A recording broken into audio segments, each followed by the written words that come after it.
Olá, está começando mais um Painel Regional. Você acompanha sempre conosco neste horário da 1h30 da tarde, as personalidades, destaques da nossa região metropolitana e passam aqui pelas bancadas do Painel Regional para discutir e debater junto com você os nossos problemas, né, os temas importantes e a pauta aqui da Baixada Santista e, claro, os assuntos de interesse nacional também.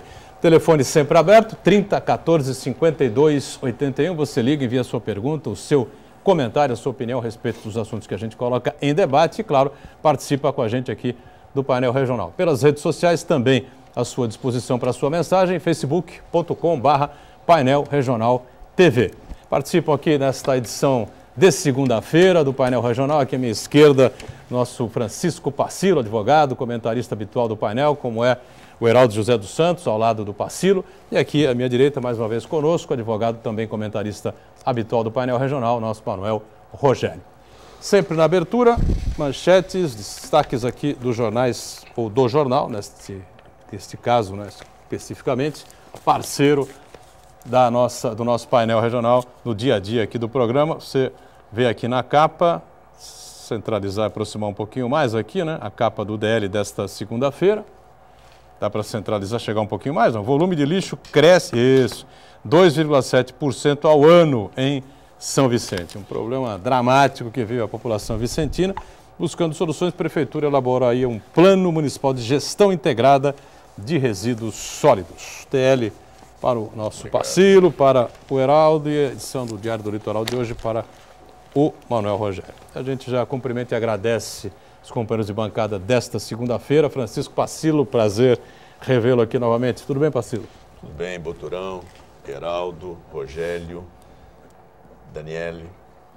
É uma satisfação estar de volta aqui, podendo conversar e debater democraticamente todos os assuntos com os telespectadores. E eu acho que hoje o Brasil tem que conversar muito para sair desta situação que ele está se encontrando. E neste aspecto, o painel regional vai contribuir com certeza e muito. Heraldo José dos Santos, mais uma vez conosco. Tudo bem, né, Heraldo? Tudo bom, Boturão? Boa tarde a você, boa tarde aos telespectadores.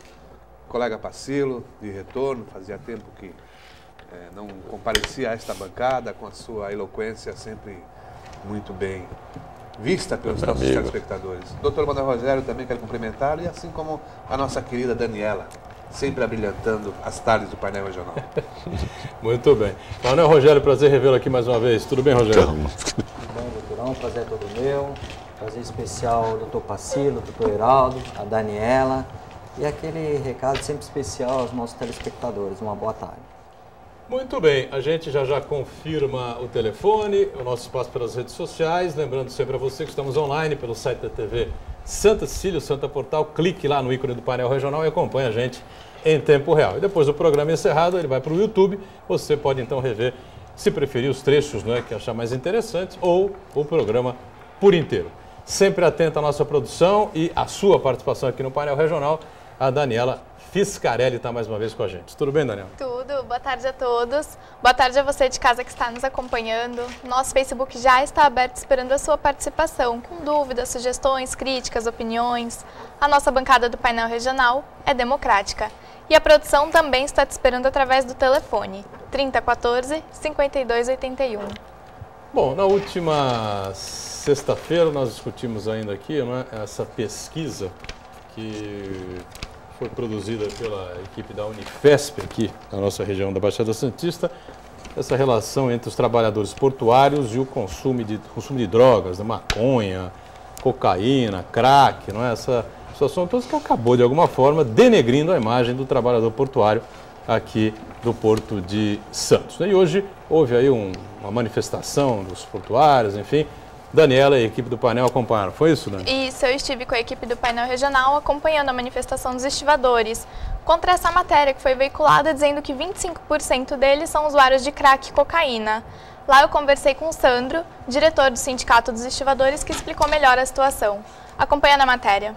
Boa tarde, meu nome é Sandro, sou diretor beneficente do Sindicato dos Estivadores. Estou, né? Então, nossa manifestação é diante da matéria do dia 15/2, que veio falando que 1/4 dos portuários, trabalhadores portuários avulsos, são usuários de cocaína ou crack. Como que ele pode confirmar uma situação dessa, Se uma cidade com 450 mil pessoas, nem 10% são usuárias, e no Porto de Santos, 1/4 são usuários. Nossas famílias estão sofrendo preconceito perante a sociedade. A nossa categoria está indignada com essa situação e viemos aqui pedir uma retratação do grupo A Tribuna. Bom, tá aí a manifestação do líder sindical, né? Como é o nome Diretor, dele? é Sandro. Sandro, diretor do Sindicato dos trabalhadores aí da área portuária, né? Dos estivadores, e evidentemente foi uma matéria estranha, uma pesquisa estranha, eu não entendi o objetivo dessa pesquisa, debatemos isso aqui, né? Isso gerou até uma manifestação acalorada, forte e contundente do vereador Banha na última sessão da Câmara de Santos, na quinta-feira passada, né? Fazendo uma crítica realmente contundente com relação à origem e objetivo dessa pesquisa que a gente discutiu aqui, não é, Rogério, na última sexta-feira. Se não tinha o objetivo de denegrir, não é, os trabalhadores portuários, estivadores principalmente, enfim, no final das contas acabou denegrindo. E hoje está aí essa manifestação dos portuários, parece justa e democrática, né? Sim, na sexta-feira nós comentamos o assunto, eu destaquei aqui que concordo com o vereador Banha, o posicionamento dele rígido e um pouco até acalorado por conta dessa pesquisa, porque eu penso que é temerário você rotular uma categoria de tamanha história aqui na cidade de Santos. Eu acho que todos, entre qualquer um de nós, sempre tem algum familiar que ou foi, ou é, ou será trabalhador portuário. Ou seja, o Porto de Santos é uma das fontes, a maior fonte de trabalho que a gente tem aqui na cidade. Por conta disso, eu acho bem temerário e uma irresponsabilidade esse tipo de rótulo que deram para os trabalhadores portuários. Eu não concordo com isso, penso que foi equivocada essa pesquisa e comungo com a opinião de todos aqueles que estão protestando contra essa pesquisa. Muito bem. Tarsila acompanhou também, né? Acompanhei. Eu vejo assim que eu acho que o escopo da pesquisa não teve uma metodologia científica, né? Diante a apuração dos dados, que tem uma relevância bastante grande, isso deveria ser um pouquinho discutido, pelo menos entre os acadêmicos, a liderança da categoria. Não pode ser algo assim contundente, né? Fazer uma afirmação tão grande. Olha, eu trabalhei durante 12 anos no Sindicato de Estivadores e eu não vi, está muito longe do resultado dessa pesquisa. Agora, conversando aqui com o Heraldo também, com peculiar inteligência, ele colocou que a categoria ela é bastante assim, alegre, brincalhona, etc. E pode até ter respondido, dependendo da metodologia que se utilizou, meio de galhofa, né? E isto também viria a fragilizar o resultado. Eu acredito nisso, acredito que tem sim uma ideia de denegrir a categoria avulsa, né? É um interesse muito grande que ela se afaste do Porto e as metodologias são mais diversas possíveis. Não acredito que uma instituição como a Unifesp, que é uma universidade pública, chegasse a tanto, mas ela colaborou quando não aplicou devidamente a metodologia científica e analisou o resultado. Pois é, a gente não entendeu bem, né, Heraldo, a fundamentação dessa pesquisa, a metodologia e os objetivos, né, onde queriam chegar com isso. Mas aí a gente vê aí a manifestação contra o jornal que publicou a pesquisa, e não contra o instituto, né, que acabou realizando a pesquisa, né.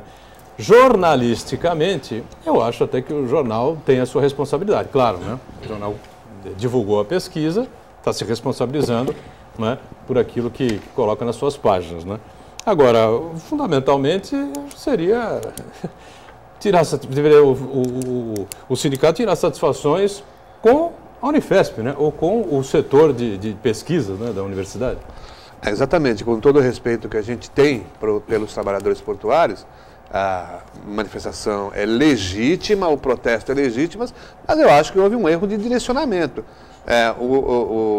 Eu acho que os trabalhadores deveriam se dirigir, sim, à universidade, ao campus da Universidade, da Unifesp em Santos, e protestar, porque até onde sabe também essa pesquisa deu origem a um livro que foi lançado na capital e, ao que parece também, alguns trabalhadores foram convidados, né, foram levados a erro e convidados a essa pesquisa no convite se reportava aos trabalhadores avulsos e, chegando lá, tiveram essa desagradável surpresa. E, mais uma vez, eu também tenho que concordar com os colegas de mesa, essa metodologia, como foi feita essa pesquisa, não dá, sinceramente, não dá para entender, porque a se considerar realmente que 25%, volto a dizer, 25% do universo dos trabalhadores portuários avulsos são viciados em crack, teríamos no cais verdadeiros zumbis trabalhando. E a gente sabe que quem é viciado em crack não consegue trabalhar, não consegue nada, é um morto-vivo. Então, portanto, eu acho que pecou, e pecou muito. O doutor Pacílio mencionou aqui aquela história da galhofa, essa coisa toda. É bem capaz de ter acontecido isso. Chega alguém que você não conhece e pergunta se o senhor é viciado em crack, e ainda mais para o trabalhador portuário que gosta de tirar um sarro, de fazer uma brincadeira com tudo. Fuma, cheira, quer dizer, e cadê a tese científica, a comprovação, né, do que foi apurado ali em campo? Comprovou-se efetivamente que eram viciados, que eram dependentes. Então, fica números jogados, lançados, e aí quem vê de fora fala, olha, no Cais Santista todo mundo lá é viciado. Se não for em cocaína, é em crack, e se não for em crack, em cocaína é maconha, e os que não fumam nem cheiram são todos os bêbados. Mas aí a responsabilidade também de quem responde errado, né? Se o cara responde errado para levar a pesquisa a erro, o resultado vai sair deformado, né?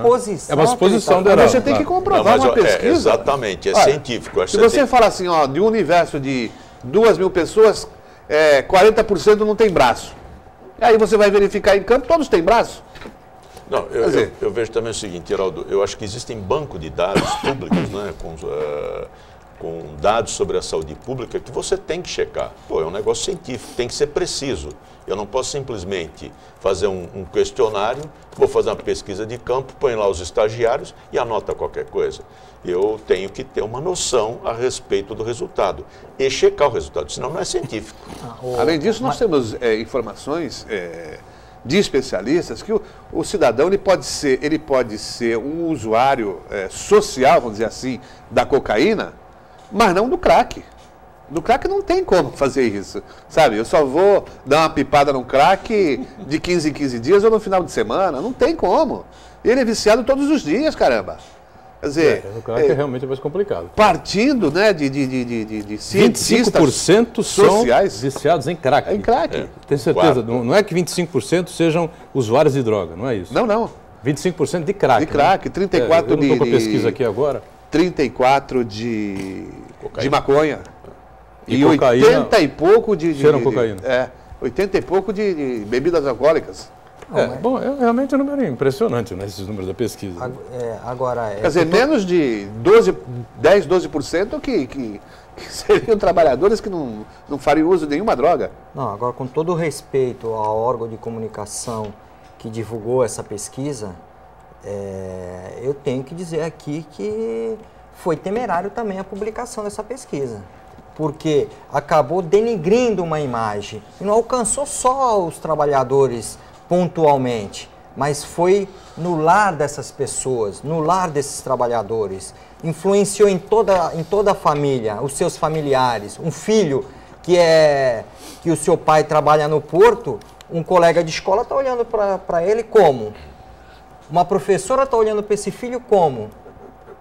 Isso por quê? Porque uma determinada pesquisa rotulou o trabalhador portuário e o órgão de imprensa foi temerário, sim, em divulgar isso. Não, o órgão de imprensa tem a responsabilidade, eu disse isso agora há pouco, mas se um cidadão dá uma entrevista para um jornal aqui da cidade e diz que um cliente seu é ladrão, qual é a atitude de você, como advogado desse cliente? Você vai para cima do cidadão que disse que o seu cliente é ladrão e não provou. Sim. Sim. Embora o jornal também tenha a responsabilidade de publicar a declaração do cidadão. Eu acho que o jornal é local, tem uma página sindical ligada à área portuária, né? Tem uma vivência na área portuária E realmente eu concordo, doutor Rogério, como sempre, com a sua peculiar inteligência, aguda, aliás, de que o jornal tinha que ter um pouco de cautela também. Vejo que a função do jornal é importantíssima. E aí me sensibilizei, como sensibilizou o doutor Rogério, nós viajando em continentes diferentes, ele foi para a Europa e me mandou uma correspondência de umas fotos dos imigrantes, inclusive uma criança, acho que saiu aqui também, no meio de uma praia morta. Eu acho que aquela foto talvez mexeu muito mais, agilizou muito mais qualquer tratativa diplomática, etc., do que qualquer outra coisa. Então, vê bem, o jornal tem uma importância muito grande, daí a responsabilidade e preocupação que ele tem que ter. Eu não simplesmente recebo alguma coisa, eu tenho que checar a fonte, eu tenho que procurar saber a realidade. E ainda mais o jornal que tem uma vivência na área portuária. Não tem dúvida nenhuma, o jornal é responsável também, mas eu concordo com o que o Heraldo disse, você também tem, se é para fazer uma manifestação, né? Então, acontece assim, o foco central da manifestação seria a universidade. O fato é o seguinte, esses dados não caíram na mesa do jornalista, na bancada do jornalista. Eles vieram de uma instituição, até onde se sabe, séria, idônea, é uma universidade, é uma escola do saber. Então, portanto, eu acho que os trabalhadores portuários deveriam, sim, também, se o objetivo é protestar contra esses dados, esse levantamento que foi feito, que se dirigisse também ao campus da Unifesp. Eu concordo. Agora, o Facilo colocou uma coisa aqui, não sei se vocês vão concordar com o que ele disse, foi mais ou menos o seguinte, que há interesses em extinguir a categoria. Foi mais ou menos isso que você falou ou exagerei Exatamente. Aqui? Sim, não, isso Você cada acha vez também? mais, eu acredito, eu falei isso aqui na semana passada, que o objetivo é cada vez mais menosprezar, hostilizar o trabalhador portuário e taxá-lo como aquele cidadão inapetente que não está mais à altura da modernização dos trabalhos portuários. Veja que esses terminais que se instalaram já não queriam mais contratar o trabalhador avulso. No sistema de escala de rodízio. Querem contratar como funcionários, vincular, como chamam, e pagar salários aí, vencimentos bem inferiores aos que recebe atualmente. E qual é o grande objetivo? É cada vez mais pauperizar essa mão de obra até extingui-la. Muitas categorias do porto praticamente não existem mais. Querem fazer isso com o estivador, com o trabalhador de bloco, enfim, com todos esses avulsos. Você acha que eu concordo com essa tese, Rogério? E mais, né? Há outra saída? É isso que eu queria falar. A nós aqui cabe criticar, mas cabe apontar algumas soluções ou alguns parâmetros que devem buscar os trabalhadores. O que acontece, doutor? Desde a lei de modernização dos portos, a classe trabalhadora portuária ela já vem perdendo espaço. E aí uma greve atrás da outra, em cada greve se cede um pouco mais para ganhar um pouquinho mais de espaço de trabalho. Aí vem outra greve, aí cede mais um pouco e garante mais um período de trabalho. Até que vai chegar uma hora que não vai ter mais. Acabou essa reserva de mercado para o trabalhador avulso. Agora, que se frise que isso não é uma reserva de mercado, isso é uma forma diferenciada de contratação. Que do meu ponto de vista, eu acho até melhor do que o trabalho vinculado. O trabalho vinculado, ele traz bem mais encargo para a empresa do que o trabalho avulso portuário, dentro das características do trabalho avulso portuário. Eu não estou falando que todos os trabalhadores teriam que ser um trabalhador avulso. Eu estou falando dentro das características do trabalhador portuário, é melhor para o empresário portuário o trabalhador avulso. Agora, o que eu penso é que os sindicatos que defendem essa categoria, eles têm que abrir a cabeça para esse momento que eles estão enfrentando, mobilizar a categoria, mas não só para manifestação e para protesto, mas para buscar alguma solução, para enriquecer, para dar mais qualificação para a sua categoria e exigir dos órgãos públicos o apoio necessário para essa qualificação dessa categoria. Perfeito. Algo a contrapor, não? Eu acho que o Rogério foi perfeito. A qualificação, exatamente isso. É fundamental qualificar para não só permanecer nesse mercado, mas para ampliar o mercado. E ao contrário do que está se fazendo, né? Então, se automatizando o máximo possível, esse excedente do lucro que a automatização permite não tem nenhuma função social, né? Passa a ser um exclusivo lucro, né? Um acúmulo de determinado segmento, e a classe trabalhadora realmente vai ficando à margem, marginalizado efetivamente. Muito bem. Daniela, antes da gente encerrar esse bloco aí, alguma participação com relação ao tema, aos portuários, enfim? Sim, pergunta do Uriel Vilas Boas. Profundamente lamentável o comportamento dos pesquisadores da Unifesp. Toda pesquisa é importante, mas constatado algum problema, os pesquisadores tinham a obrigação de buscar representantes da categoria e encontrar soluções, mas não fazer como fizeram, dando publicidade ao fato. Lamentável. Pois é, aí a opinião do Uriel, né? Com relação a esse tema. É realmente estranho, foi muito estranho esse levantamento. Essa é a finalidade acadêmica. É você, quando o instituto acadêmico ele vai a campo e encontrar algum problema social, não tem finalidade nenhuma em dar publicidade para isso. Tem finalidade sim, se ele colocar todo aquele aparato que ele tem para ajudar essa categoria. Se ele detectou algum problema nessa categoria, então ele que fosse e junto com o aparato do trabalho acadêmico e tentasse uma solução, ajudar essa categoria. O que eles fizeram foi apenas divulgar e denegrir uma imagem rotulando os trabalhadores portuários. Não se tem notícia nessa pesquisa de que tivessem procurado as lideranças desses trabalhadores para saber como é que é isso, se realmente é aquela realidade que eles apontaram em relação ao índice de dependentes, viciados, e muito menos com o setor de saúde. Quer dizer, não houve essa triangulação para saber. Quer dizer, então é uma pesquisa que realmente... Será quem custeou isso? Né? Qual é o verdadeiro interesse? A gente só pode entender que realmente foi para... Uma dúvida, né? Uma dúvida grande. Cada vez mais desconstruir o trabalhador portuário. Vamos sair para o nosso primeiro intervalo aqui no Painel Regional. Já voltamos, né, na sequência aqui do programa, em instantes. Muito bem, voltamos. Este é o segundo bloco aqui do nosso Painel Regional, com o Pacilo, o Heraldo, Manuel Rogério também conosco, não é? A sua participação sempre importante pelo 3014-5281 e pelas redes sociais, o facebook.com/Painel Regional TV. E a Daniela tem aí mais uma participação, mais um comentário a respeito do tema anterior, né, Dani? Isso, o comentário do Manuel Álvares, do Campo Grande. Sobre essa situação da pesquisa, não há erro de metodologia, porque para a pesquisa ter sido feita é porque a universidade foi contratada pelo Grupo A Tribuna. A Unifesp não fez essa pesquisa de maneira deliberada, foi feita a pedido do Grupo A Tribuna, por isso os protestos são contra ela.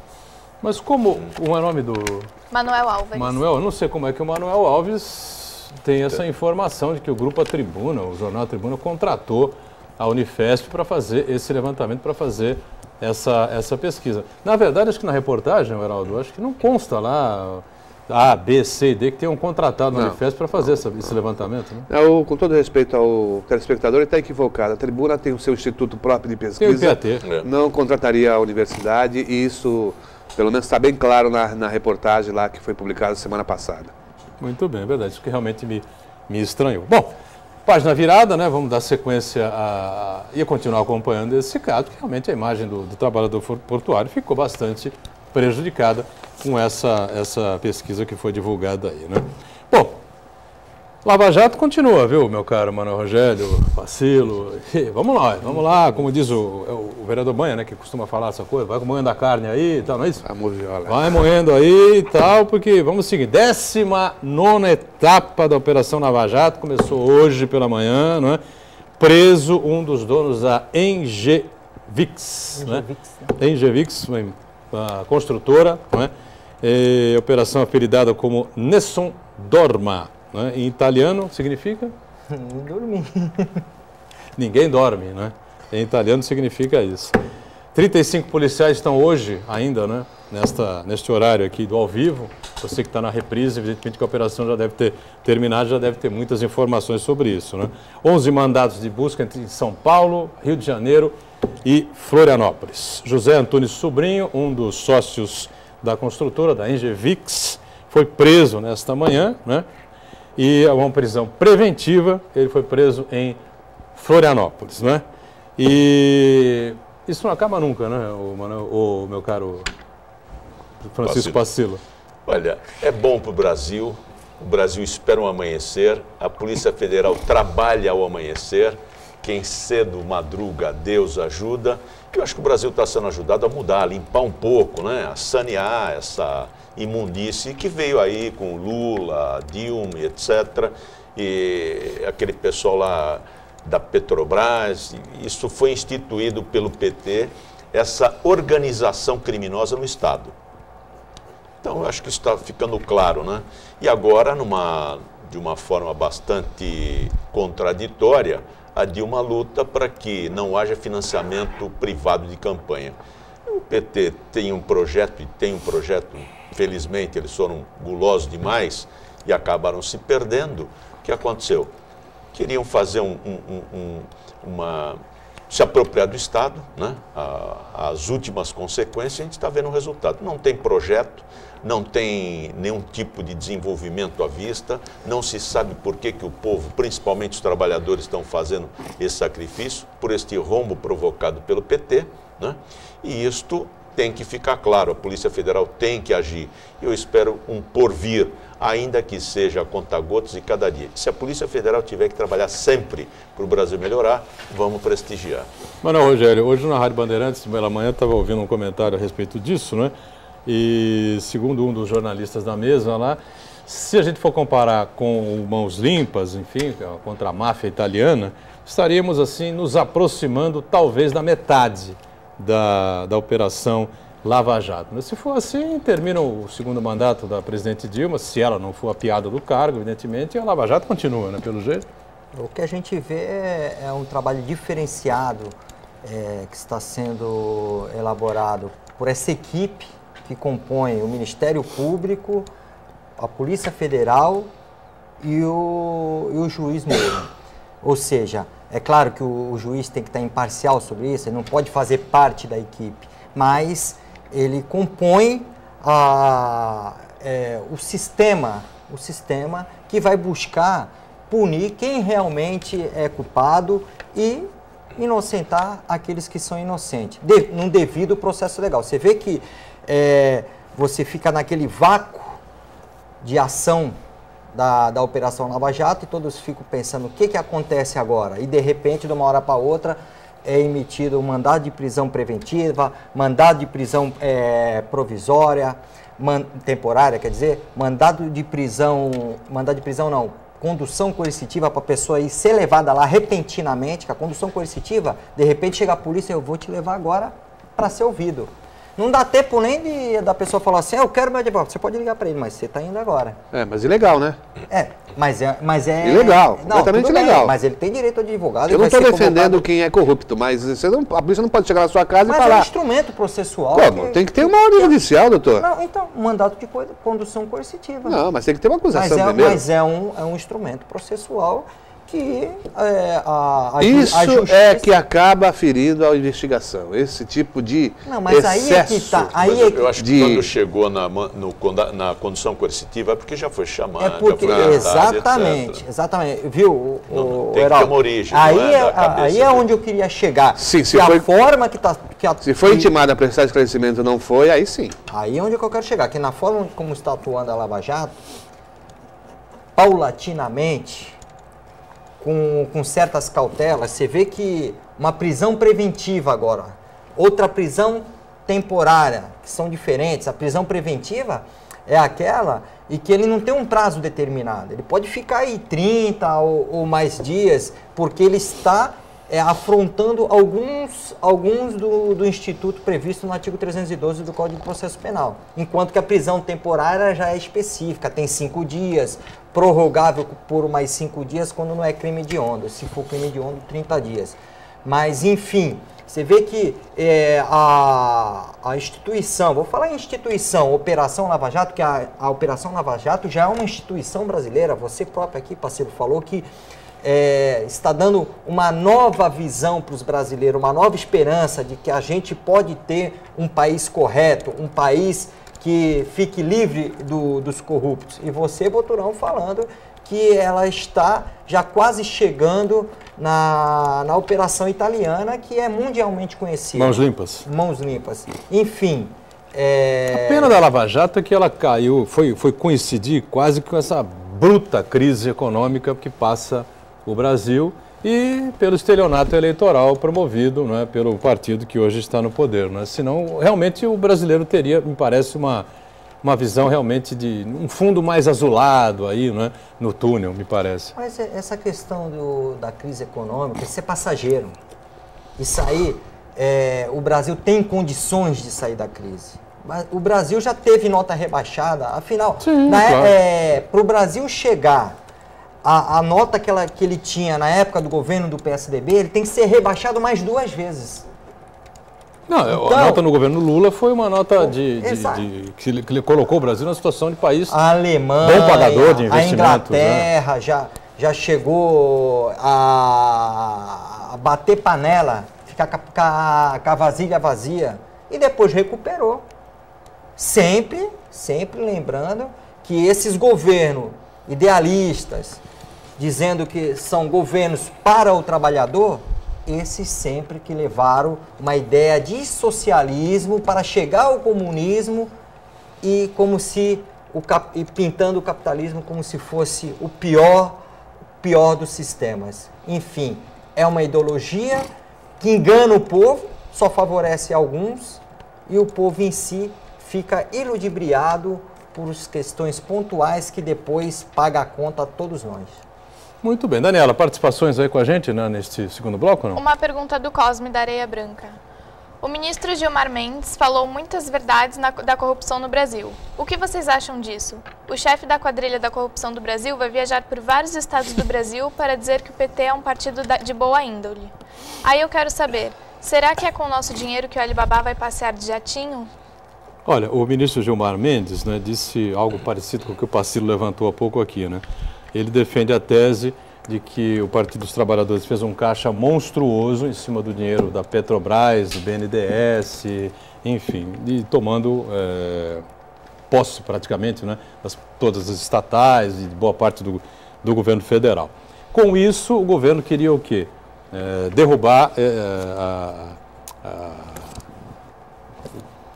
o financiamento privado de campanhas eleitorais. Por quê? Porque aí o Partido dos Trabalhadores, segundo o ministro Gilmar Mendes, né, que está na Justiça Eleitoral hoje, né, no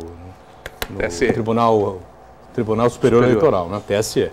Ele chegou a essa conclusão, que o PT teria, então, esse caixa monstruoso, teria dinheiro para a campanha até 2038, né, e derrubando o financiamento privado de campanha, seria o único partido do país em condições de fazer campanhas eleitorais com muito dinheiro, com muita grana, enfim, para eleger, reeleger, enfim, os seus candidatos, né?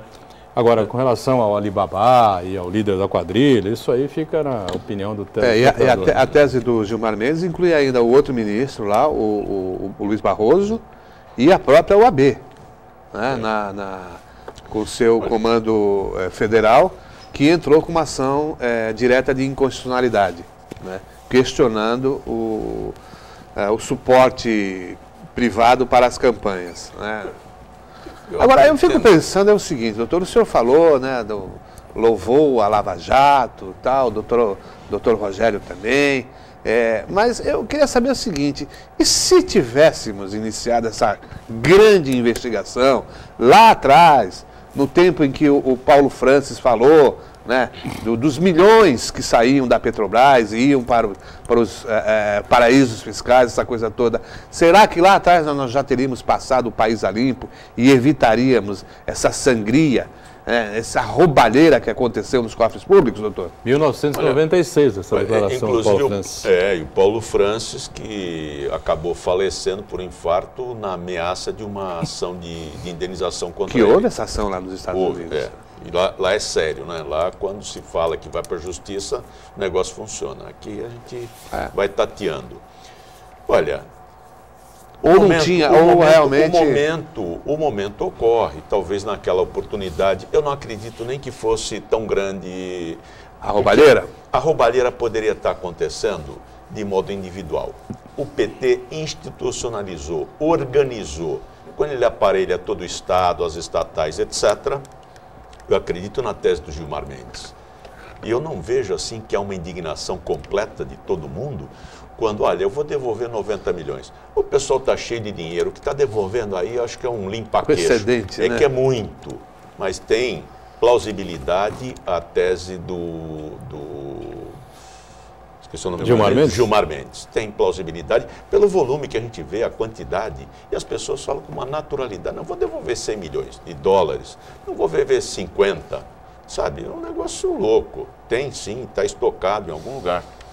Agora, é evidente que se tivessem tomado as devidas providências, não é? Se os culpados por esses desvios da Petrobras tivessem sido investigados, descobertos e punidos à época, a questão de quase 20 anos, né? 19 anos, que eu falei que em 1996, né? Essa denúncia foi feita no Manhattan Connection, né? Onde a grande estrela do Manhattan Connection naquela época era exatamente o Paulo Francis, pelas opiniões contundentes, polêmicas e pela maneira, né?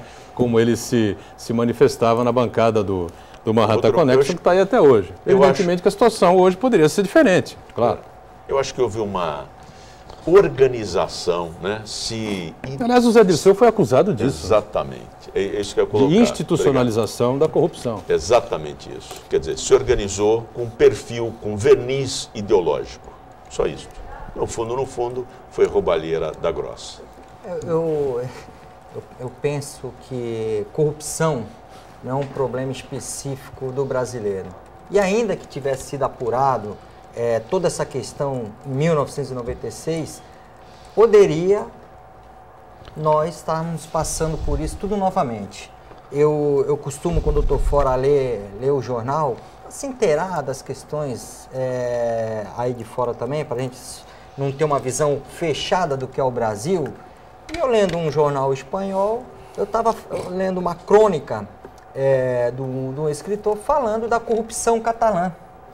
E nessa divisão entre catalão e espanhol, que o catalão é tão corrupto como o espanhol. E o sentido era mesmo. Eles falam de concessões, de comissão que eles falam é propina, comissão, e falam também dessas empresas concessionárias que prestam serviços, que têm contratos com o poder público. Ou seja, isso é em Portugal, isso é na Espanha, isso é na Itália. Precisa ver a proporção, né? Sim. Você tem países como na Inglaterra que tem corrupção também, mas é em menor grau, como tem países que é em maior grau. Mas a corrupção é inerente do ser humano, porque o ser humano, quando ele só pensa em si e deixa de pensar numa coletividade e deixa de aplicar os princípios religiosos que ele tem, aí ele começa a ser corrupto. Vamos para mais um intervalo e já a gente retoma aqui a sequência do painel regional. É rápido. Muito bem, voltamos, né, ao terceiro e último bloco dessa edição do painel regional, aqui com o Pacilo, Heraldo, Rogério, né, Daniela Atento vem já com participações importantes dos telespectadores. E por falar em mudanças, né, reforma ministerial vem por aí, parece que a presidente Dilma anuncia amanhã a saída de 10 ministérios, né? E de 39 ficaremos então com 29 ministérios no governo federal. Para nós aqui, não é, santistas, moradores da Baixada Santista, parece que o caso mais polêmico, mais debatido seria mesmo a CEP, né? A Secretaria Especial de Portos. O deputado Papa esteve aqui recentemente, né? Defendeu fervorosamente a manutenção da secretaria, importante aqui para o Porto. Não sei se você acha tão importante assim, o Pacilo, que não dê para limar, ou você gostaria que mantivesse também a CEP, o Rogério, o Heraldo? Não, eu acho que deve manter a CEP, porque é um órgão especializado, que criou uma vocação para o Porto, hoje tem uma estrutura. Infelizmente, há uma tendência de se fragilizar a representação local e a representação do setor, né? Você pode ver, nós tínhamos o CAP já não tem mais função deliberativa, e isso é muito ruim. Tudo aquilo que centraliza, né, como tem lá o poder central em Cuba, o poder central na China, tudo isso é muito ruim. E aí, aliás, vai contra o processo democrático. Eu acho que tem que manter a CEP, e eu acho que tem que manter os ministérios necessários. O que se tem que taxar é o capital, o que se tem que fazer é um ajuste fiscal. Se eu gasto 100 mil reais no imposto de renda, tem que ser respeitado esse meu gasto. Não, eu gasto com escola 30 mil e só posso descontar 3. Então, nós temos que fazer esse ajuste fiscal. Não é só cortar essas despesas, não. Muito bem. Rogério, manteria a CEP também, não? A princípio, eu expus minha opinião aqui no programa com o deputado Papa, João Paulo Tavares Papa, e ele acabou me convencendo no sentido que ele tem uma experiência maior, é claro, agora ele é deputado federal, e ele falou que uma secretaria é para efeito de você reivindicar diretamente na secretaria, ela seria de melhor valia tendo a sua existência. Eu, particularmente, eu penso que quando você tem vontade política, você não precisa nem de secretaria. Com uma canetada lá, você já vai resolvendo os problemas que tem para resolver. Eu acho que os serviços essenciais não pode perder ministério. O restante, para mim, é tudo perfumaria. Basta ter vontade política. Muito bem. Heraldo, a CEP vai ou fica? Pode ir. Pode ir. Não faz falta? Não faz falta nenhuma. Pela atual sistemática em que vem funcionando, não faz falta nenhuma. Pode ir embora. Pode ir embora. Quem é o ministro da CEP? Edinho. Da onde que ele é? De Ribeirão Preto, vai ser candidato a prefeito. Ribeirão Preto. Já passou alguma vez num porto? Passou, teve aqui. Em visita? Sim. Pois é, então, qual a diferença que faz? Teve um presidente da Teve CODESP, aqui junto com o ministro da Saúde, com o presidente da Anvisa, até para anunciar o programa da Anvisa que iria agilizar, que agilizou durante 3 dias e depois voltou tudo para Tal qual aquelas visitas de estudantes que nunca viram o mar, né? Que ficam encantados quando vem o mar, quando vem os navios e tal. Quer dizer, do jeito que ela vem funcionando, não faz falta nenhuma. Pode extinguir, presidente. Se é para enxugar, pode enxugar agora. Agora, dos anos 90, se for para termos uma Secretaria do Esporte com pessoas efetivamente ligadas ao comércio exterior, a movimentação portuária, aí sim, aí eu vou defender. Mas do jeito que é hoje, para satisfazer o naco de poder do PMDB e dar a secretaria com status de ministério para esse ex-deputado, que agora vai sair para ser candidato a prefeito na sua cidade, então realmente pode extinguir que não vai fazer falta nenhuma. No final dos anos 90, né, teve um presidente, um cidadão que assumiu aqui a CODESP, lembra? Como presidente da CODESP, era suplente de deputado estadual do PMDB, aí foi nomeado presidente da CODESP, e quando assumiu na coletiva, perguntaram para ele: o senhor conhece portos? O senhor tem entendimento de porto? Está acostumado? Ele falou: não. O senhor conhece alguma... Não, não conhecia absolutamente. Pelo menos ele foi sincero, né, durante a coletiva, né? Daniela, participações aí com a gente? Pergunta do Custódio Fernandes. O ex-presidente Lula é o cara mais inteligente que já vi no mundo. Ele consegue fazer 1 hora de palestra em troca de R$300 mil, diferente de qualquer pessoa no mundo. O que vocês acham disso? Bom, aí cada um cobra, não é, o preço que achar justo pela sua palestra. A palestra dessa gente aí, desse ex-presidentes, a coisa aí, não é barata mesmo, não. Esse 300 mil foi até barato, porque as informações que nós temos é bem mais cara, né? O que as empresas têm depositado para as palestras do ex-presidente Lula. Aí eu acho que fica uma hipocrisia, né? Porque eu acho que ele tem muito pouco a oferecer. O que ele tem de inusitado, de valoroso, de conhecimento, de reflexão? Foi presidente da República. Tem malandragem, esperteza. Malandragem, esperteza. Também do passivo. Não é assim também, não. O que ele pode oferecer, vai? Acho que o Lula com a reflexão. Cidadão, não, ele é um cidadão, a gente respeita, mas ele não inovou muito do sindicalismo de São Bernardo do Campo. Né? Cresceu no sindicalismo, uma liderança extraordinária no sindicalismo. Tá certo que se perdeu depois, mas aí dizer que não tem nada a acrescentar, pelo menos como... Eu acho que ele é esperto, só isso. Não pagaria nem R$10 por uma palestra dele. O Brasil não é pequeno não, doutor, é um país grande. Não, tudo bem, eu concordo, mas que inovação que ele traz, o que ele traz para refletir em relação, em termos de Brasil? Pelo menos como pensando em termos de Brasil? Seguindo a sua linha de raciocínio, como é que um malandro pode ser presidente da República? Pelo menos isso. Concordo. Como é que pode? Porque o sistema é falho. Está muito ácido. Como você foi viajar dessa vez? Falar no nos Estados Unidos, com democracia, com... o Obama lá, o negro chegou à presidência dos Estados Unidos, poxa. Heraldo, falar do Lula aqui é chover no molhado. O Lula é aquele, ou ame ou odeie. Então vai ter aqueles que amam o Lula, vão ter aqueles que odeiam o Lula. Eu garanto que teve um período que o Dr. Pacilo amou o Lula. Sim. Teve um período que ele amou. Olha, o amor e o ódio são dois extremos que se encontram. Realmente, não só eu, mas uma série de pessoas foram enganadas. A classe trabalhadora hoje é uma vergonha para o PT, está cobrando, está sugando o sangue da classe trabalhadora, que dê o imposto sobre grandes fortunas, que dê olha só, o Brasil, os grandes países do mundo cobram impostos sobre ganho de capital. Aqui nós não temos isso. É um absurdo. Pacilo, sobre dividendos. Nós estamos cobrando da classe trabalhadora, coitada. Mas é governo fundado no populismo.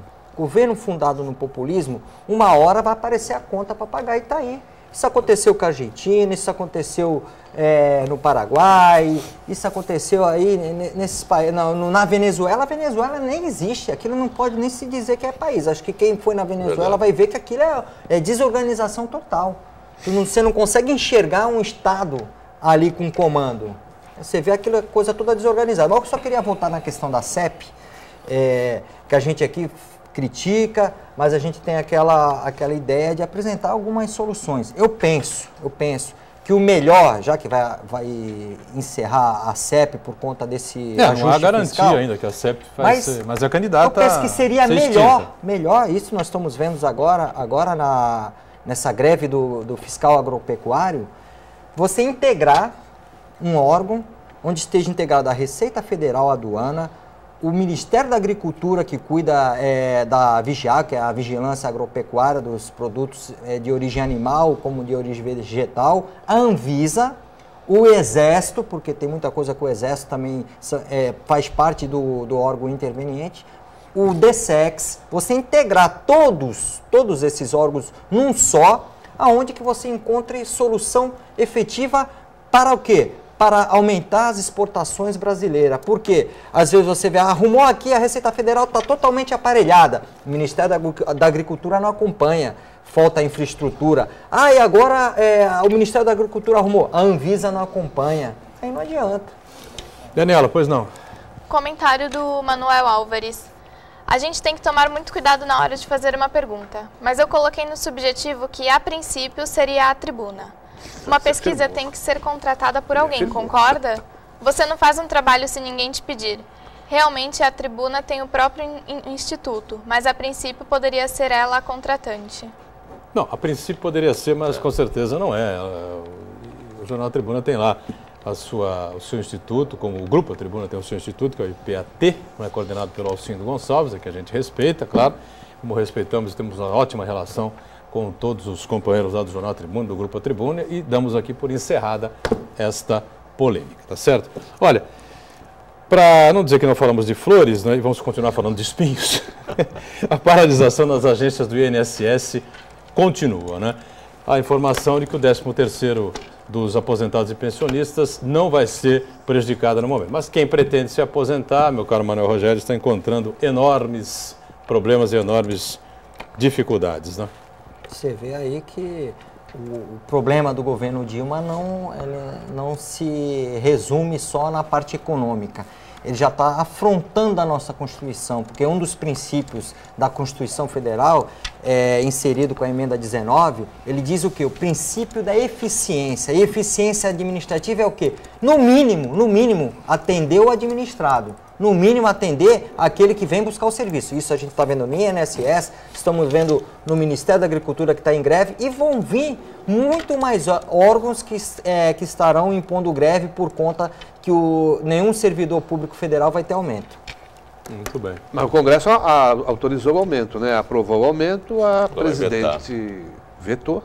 E agora... Tem que vetar. Se ela não vetar também, responsabilidade total. Se eu não me engano, foi o deputado Papa aqui nessa bancada que falou que era favorável à liberação a quebra do veto. Um reajuste reprimido, né? Isso. São 76%. Isso aí que é no Brasil. Aí 76% aí, do atual. O cidadão normal vai ter que pagar mais tributo e aí deixar aumentar e também não concordo. Mas o que é mais caro? Greve ou pagar? Eu acho que esses servidores têm que ter consciência do momento e do produto. Eles vendem produto. Não é isso. Nós sabemos que tem acontecendo. Tem uma série de vantagens, desde uma aposentadoria integral e etc, etc. Não tem mais. E a gente vê que o serviço público ele deixa a desejar.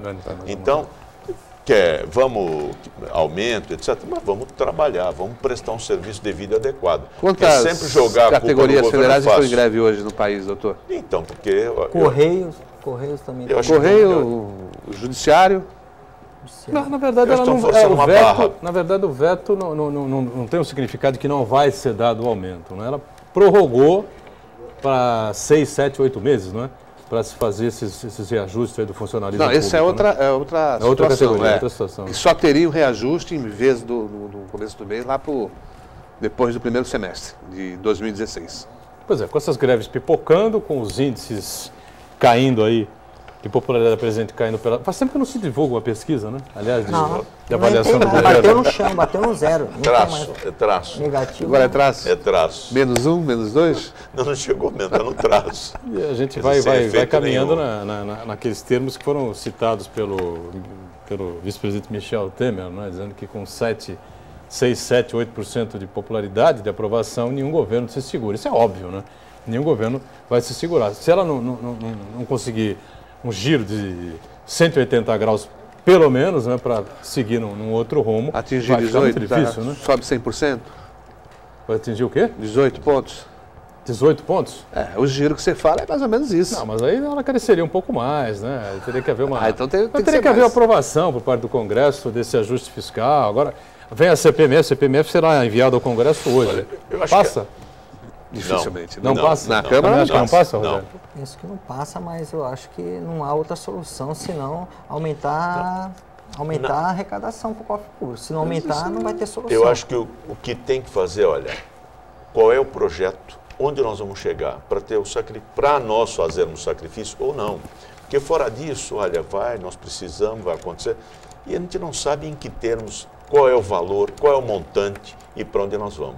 Estamos fechando aqui o painel regional, agradecendo sempre a sua colaboração conosco, a sua audiência, agradecendo ao Pacílio, o Heraldo também sempre conosco, Rogério, comentarista habitual do painel, e diariamente conosco a Daniela também. De segunda a sexta, ao vivo, 1h30 da tarde, reprise 8 da noite, final de semana, 2 edições do painel, weekend, sábado, 3 da tarde, domingo, 5 da tarde. Obrigado, tchau.